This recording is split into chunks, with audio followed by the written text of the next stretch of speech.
Thank you guys so much for your support on this channel. This channel has been growing so fast and I'm so grateful. Thank you for all the likes, the comments. I try to get through a lot of the comments, even though I don't respond to a lot of them, but I do read them. I appreciate all the love and support. I literally live right next to OR Tambo International Airport. The only thing that's separating us is a highway full of cars every day, all day. So I often have to pause the video or stop talking so that the aircraft can pass, because every 10 minutes there's either an aircraft landing or taking off. So the sound is very loud and you can hear it in the video. So that's why I have to cut a lot of the times throughout the video. I'm a firm believer in using whatever I have to do what I need to do. Right now I have my room, I have my phone, and I have my ring light, and that's enough for me to make content, and that's all I'm using at the moment. So I know that eventually God will bless me with a camera and a mic and soundboards, etc., everything that I need to give better quality. But I think the most important thing is the quality of content that is coming out of my mouth, because even when I have all the nice backgrounds and equipment, I'll still need to produce quality content, and what I'm saying is what matters more than anything else. So thank you for your patience, thank you for riding with me still, and I'm so grateful for what God is doing, and I hope that he takes us to greater heights. Today I want to talk about the baddie culture and aesthetic that is influencing a lot of young women in this modern day. I have spoken about it a lot of times on my TikTok videos, and I've spoken about it also on this channel. If you've watched my previous video talking about how being a baddie didn't work for me, then you'll know that this is also coming from a personal point of view. I'm not speaking about it from a theoretical or distant point of view. I'm speaking from a personal experience, and even though my experience is not as deep as other people's experiences, it was just basically the step in the door. But I think that it's enough for me to be able to warn other people of what happens when you try to chase that lifestyle and culture. I see the baddie aesthetic and culture so much deeper than just looking pretty and feeling good about yourself. For me, it's a state of mind, it's a way of living. When I decided to get into it and step up my game, it was all coming from a place of, Sihle, you're young and you've been serious your whole life. Everything has always been about books and doing what is right and going to church. You need to loosen up, like you need to be a young, beautiful girl. Just because you're smart and you love God and you do what is right, it doesn't mean that you have to be blah. Like it doesn't mean that you have to not look good and not be attractive. So I was coming from that point of view that, okay, I can look like these girls, like I can look like them. It's all about looking good, taking care of my body, putting effort into my looks, nothing more. And then when I went into it, that's when I realized that no, man, this thing is not only, it doesn't just end at me trying to look good, it's seeping into other parts of my life, the way that I see friendship, the way that I see relationships. I started to think differently, act differently, and I was just moving away from who I was, and that was the problem for me. So a lot of young women could look at it that way, that it's not that deep, leave these girls, they're just pretty, they just love makeup, they love hair, they love the soft life, they're not settling, so leave them alone, like it's not that deep, there's nothing wrong with it. But it never ends there, guys, and if we're honest people, we will know that the certain image that these girls carry, the certain aesthetic that they carry, seeps into other things. All of a sudden they have the same standards when it comes to men and how dating should be. All of a sudden they like the same types of dogs, everyone has a dog, they listen to the same music, they go to the same places, they like the same types of activities. So all of it is just moving away from just looking pretty and liking nice things to we are all becoming the same person. Actually, they all develop the same kind of personality and live the same life. All of them desire the same things. They're all the same person, and that speaks to how inauthentic all of it is. In my journey, like I said, it started off as it's just me trying to look beautiful, trying to put effort into the way that I look. And then I started with the makeup and started buying hair, and I was like, okay, this is amazing, this is good, I look beautiful, I feel good. But then there was something very surface level about how I felt about myself. I started to care more about my physical appearance, and consequently, I neglected my mind and my spirit. If people thought I was beautiful, whether they saw me in person or on social media, that was all I cared about. I didn't care about if they wanted to know me more, or if they like my personality or the way that I think. That was the last thing on my mind, and I started to be satisfied with that. I started to be satisfied with just being seen as a body, as a physical being, and nothing else. My confidence was no longer in who I was, but what I looked like. And then it also slowly went into the type of music that I listen to. Because now I feel pretty, I can sort of relate to pretty girls. And pretty girl music is SZA, Summer Walker, Jhené Aiko. I don't know, Jhené Aiko is more like soul. I don't know which other artists, these rappers, Nicki Minaj, Ice Spice wasn't there at that time. But you know, the girls that are popping, the beautiful girls. So I started to listen more to that music, and it made me feel good. Like, it affirmed my physical, appearance, and that I was that girl and I felt that way. So I listened to a lot of that, and I stopped listening to gospel music. I stopped watching educational things on YouTube, because I was that girl. Like, I watch sermons, I watch documentaries, I watch anything that I can learn something from. That was me. But now it changed. I started to watch makeup tutorials, how to do your hair, how to dress, the latest trends in nails and clothes and stuff like that.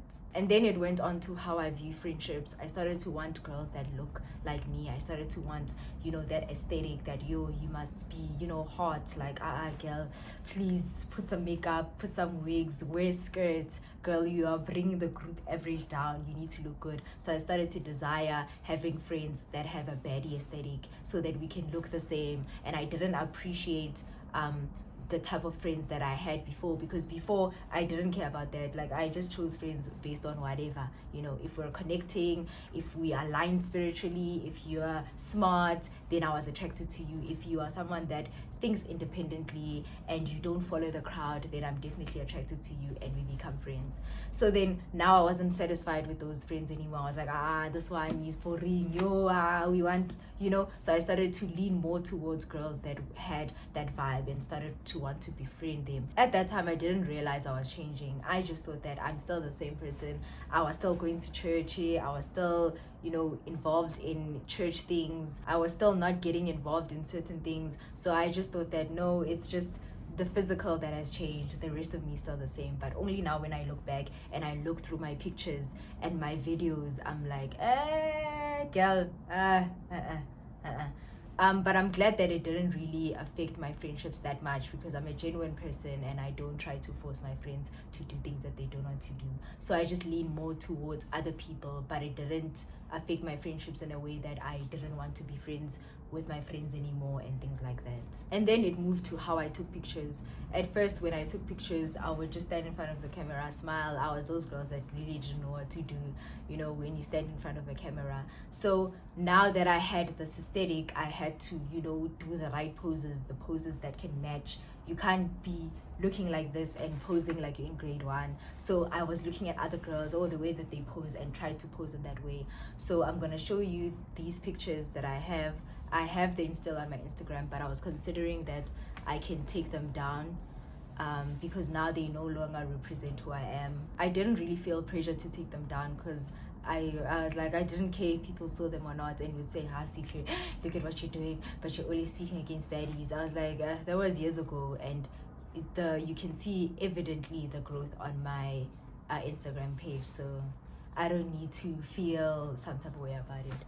But now I'm like, yeah, I can let them go, especially if I'm going to show them in this video, then people are going to see them anyway, as long as you can see it. So I did those poses where you put your hands on your boobs. And now that I think about it, that is very weird, because you're attracting attention to your boobs. Like, why do you want to emphasize your boobs like that? Why do you want to put your boobs on blast? That is sexualizing yourself, and there's nothing good about it.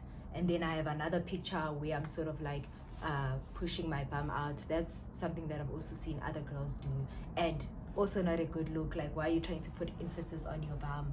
That is not appropriate at all. Even the tops that are barely covering your boobs, and it's only just like your nipple part that is covered, and then you can see parts of your breast popping out of the top, that is not appropriate. Like, it doesn't look good, because it just brings attention to your chest. immediately when you see that picture or you see that person, you are looking at their boobs first. Whether you're a male or a female, it happens. There's also those poses that women do where they face their back to the camera, so you're basically just looking at the person's backside. Like, okay girl, you're just trying to show us your bum, they should have a big bum. Then they even like pop their head like this so that we can see that, okay, their face is there, but you're not really trying to show us your face, you're just trying to show us your bum. And even those ones where you're standing basically like sideways, and then we can see, you know, the outline of the bum, and it's like, okay girl, you're trying to show us that, okay, there's something there, thank you very much. You even see young girls adopting these type of poses that actually sexualize them. They see it from girls like Ruby Rose, that girl, that iPhone girl, that one that was 16 years old that was dating the pastor. She deleted it now. I actually went to her Instagram to try and find that picture where she was mimicking Ruby Rose's pose, and I couldn't find it because she deleted all her pictures. But they're influenced by girls like that to sexualize themselves, and now it's no longer a thing of, okay, if you're in this age group, then you know it's fine to do that because you're an adult, you know what you're doing. Our Ruby Rose, these girls, they don't understand that they are too young to be doing that. And honestly, morality doesn't have anything to do with age. Whether you're young or old, you shouldn't be acting in that way. You shouldn't be sexualizing yourself, because how do you expect people to take you seriously? What results are you looking for when you do that? It's very important to ask yourself why you're doing something. Why am I posing like that? Why am I dressing in this way? Why am I liking the things that I like? There's also this trend of video edits on TikTok. I think it's TikTok and also Instagram, where these girls are doing like these very seductive eyes, and the camera keeps zooming in, you know, and it has this nice baddie music in the background. Or abo, who are these artists that make trap R&B? Yeah, it's in the background and makes it so seductive. Like, I don't know, their eyes are like, and then they bring them down and then it zooms in and out, in and out. I'm like, girl, all of this is superficial and carries a lot of vanity, and no good thing can ever come out of that. That's why a lot of women are saying that they are desired but never loved all the way through, because you are leading life with your body. You are leading with your body and your face. So if you're going to lead with your body, then men are going to see your body and want just your body, nothing else. But if you lead with your brain and you lead with your mind and your spirit, then that's what men are going to be attracted to. Luckily, my views on relationships and men were still very solid. I wasn't influenced into the whole, I don't want a broke man, give me 5K allowance, I didn't get into that. I was just shocked why I was attracting men that are not serious, but I see men seriously and I expect, you know, serious things, real values in relationships, and that was because of how I was presenting myself. That's why I wasn't attracting them. The baddie aesthetic and culture will always lead to a low quality life. The type of relationships you get into, the man that you date, because you can see these girls now, you have to go to the extent of dating married men just so that you can get that girlfriend allowance, so that you can get that apartment, those wigs, so that you can still look like you are that girl. Because you want to sustain this surface level, superficial lifestyle, you have to do degrading, immoral things in order to keep it. You have to get into relationships with men that commit fraud or do shady business, because they are the only people that can afford this lifestyle. The men that are working, making an honest living, can't afford the things that you want. So you have to go to those men. You have to prostitute yourself, one for iPhone, one for rent, one for your car, one for transport, one for your clothes, one for wigs. Who said that? I think it was Miss XO that said that you would have to have one for everything. You have to interchange between these men, because you can't have one that's gonna want to do everything for you. Imagine, what kind of life is that? The friends that you have are not true friendship, because you're all competing for the same men, you're all competing for the same followers, you all want to be the it girl. So there's jealousy, there's competition, nothing is genuine. Those friends will never be with you when days are dark. And I know girls like this personally that live that lifestyle. When they go through family problems and experience real life situations, they come to us, the ones that they know that we care about your soul and your spirit and how you feel. And then the minute they are fine and they got their comfort and everything is fine, they go back to their baddie friends, and now you see them at the clubs. You see them going places, wearing nice clothes, taking pictures, living their best lives. Pregnancy scares, abortions, sicknesses, a low quality of life. It's not worth it at all. So I just want to warn the young girls out there, or girls that have been tempted to go into it, or girls that have started going into it. You don't need that. You don't need it at all. So I think the most important thing is to ask yourself why. When you buy those low cut tops from Shein where your boobs are barely hanging on to the top, ask yourself why. Because now the whole time you have to do this, like, oh no, Chomi, wait for me. Always have to adjust. Why? Even those dresses where it's just a strip, then one side you can see there's nothing, and then this side is covered in cloth, and then now we can see that you're not wearing underwear, because if you were, we would see the underwear line. This is exposing your waist, and we can see your waist. Okay, there's nothing there, so now people know that you're not wearing underwear. Why? And now you have to sit a certain way so that your dress doesn't move, and then your bums are showing. Why? You don't need to be doing all of that. And I know there's a lot of them that keep saying, no, we're not doing it for men, it's not for the male gaze, it's for us, we're doing it for me. No, girl, we all know that. You guys know that no one's gonna buy you drinks at the club if you don't dress like that. You all have that protocol that, hey, you can't go out with us if you are looking like this, because how are the men gonna see us and want to buy drinks for us? Let us please take ourselves seriously. Let's stop sexualizing ourselves on social media and then being shocked when men sexualize us and see nothing else. Modesty will never be out of style. With baddie aesthetics, it's always changing. Today, this thing, it doesn't work anymore, that's not in anymore, that's not trendy anymore, so there's a new thing. So you constantly have to keep up with the trends because it always goes out of style. But modesty and a woman that has self-respect and presents herself in that way will never go out of style. There will never be a day in society where they say, guys, modesty now is boring, being humble and being a respectable woman, we don't want that anymore, we don't need that, let's tell them to stop. There's no way. I want to end this video off by reading from 1 Timothy 2 verse 15. It says, but women will be saved through childbearing, assuming they continue to live in faith, love, holiness, and modesty. So this is coming from that scripture that I read on the feminism videos, where I was talking about Paul saying that women shouldn't have authority over men or teach men. They should be silent and submissive. So it was saying that because the woman was the one that was deceived, not the man, then the woman is the one that brought the fall of mankind, basically. So he's saying that we will be saved through modesty. Modesty is one of the things that we will be saved by. So modesty is something that we should be taking seriously. Living holy is something that we should be taking seriously. And baddie culture doesn't encourage that at all.